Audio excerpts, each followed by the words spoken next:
కూలీ పని చేసుకునే పెద్దక్క ఇల్లు ఈ నెల 22వ తేదీ ఆదివారం రాత్రి విద్యుత్ షార్ట్ సర్క్యూట్ వల్ల పూర్తిగా కాలిపోయింది.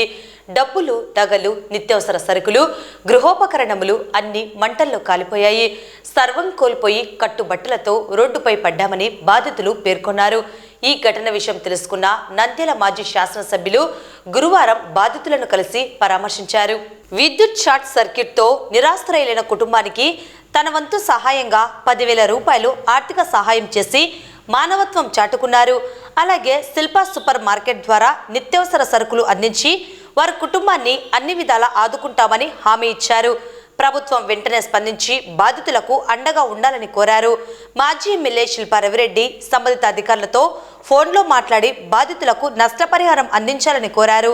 ఈ కార్యక్రమంలో వార్డు వైసీపీ నాయకులు విజయేశ్వరరెడ్డి, జయప్రకాష్ రెడ్డి, మాజీ కౌన్సిలర్లు జాకీర్, కిరణ్, అనిల్ అమృతరాజ్, సోహెల్ రాణా తదితరులు పాల్గొన్నారు.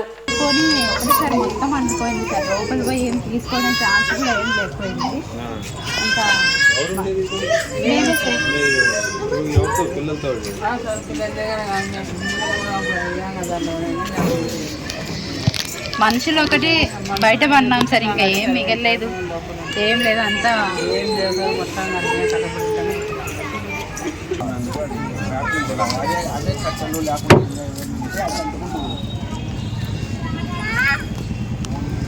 ఏమైనా తీసుకునే ఛాన్స్ కూడా లేకపోయింది సార్.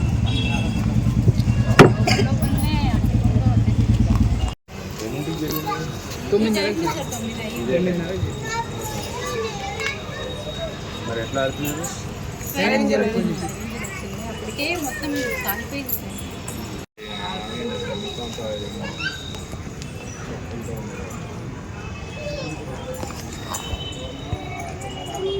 పాడైపోయిన సామాన్ ఇక్కడ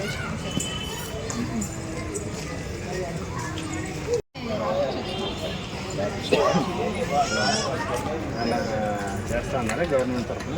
మాకు ఇంకా అక్కడి నుంచి ఏం ఆన్సర్ రాలేదు సార్. మేమైతే మా తరఫు నుంచి రసీదు ఇచ్చి వచ్చినాం సార్. అంటే వాళ్ళు వచ్చి చెక్ చేసుకోలేదా? ఇక్కడ సచివాలయం నుంచి వీఆర్ఓ ఒకరు వచ్చి చూసుకొని పోయినారు. రాసినారా? పంచనామా ఏమైతే రాసినారు సార్. అంటే ఎట్లాంటి రెస్పాన్స్ ఏం లేదు. పైకి పంపించి అక్కడ నుంచి తెప్పిస్తారు. మాకు సిలిండర్ పెరిగిందా? సిలిండర్ కాదు సార్, సిలిండర్ ఏం లేదు, పోయి తీసుకొచ్చినాం సార్. అంటే మళ్ళీ అది హీట్ ఎక్కువ అయిపోతే మొత్తం ప్రాణం నష్టమవుతుంది కదా సార్. అదోటి ధైర్యం చేసి తీసుకొచ్చినారు. అయినా కూడా పాపం వీళ్ళకి అంతా వెనకాల ఇంగిళ్ళు కూడా కాలిపోయినాయి, కానీ అట్లే పోయినారు.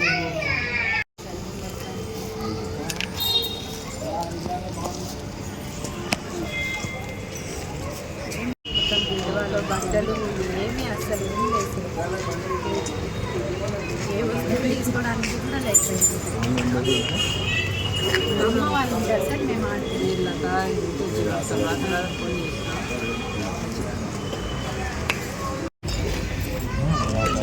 సూపర్ మార్కెట్ నేను చెప్తాను. ఒక నెల సరుకుల్లో మీకు ఏం కావాలో అది తెచ్చుకోండి. Shilpa super market, super market పోయినా లేదు. ఇప్పుడు పోతా అంటే కూడా ఫోన్ పొద్దున్న ఇమ్రాన్ అని ఇక్కడ మేనేజరు నా పేరు చెప్పి కలిసి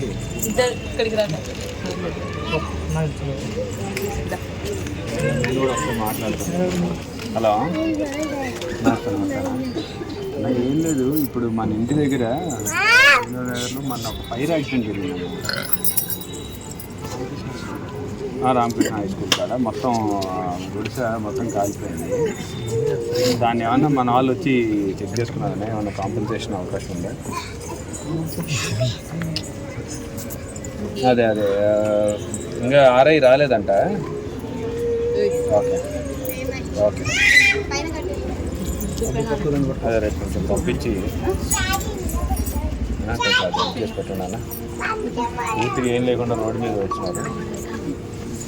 అదే ఈ ఏరియాలో ఇది ఒకటే గుడిసా, అన్ఫార్చునేట్లీ ఇది కూడా కాదు.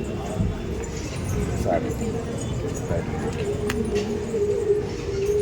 రేపు వస్తాడంట ఆర్ఐ, రేపు వస్తాడంట. ఆయన వచ్చిన తర్వాత రాసిందే రిపోర్ట్ పంపిస్తారు. మళ్ళీ ఒకసారి వచ్చి కలుస్తాం సార్, ఏదైనా కావాలి.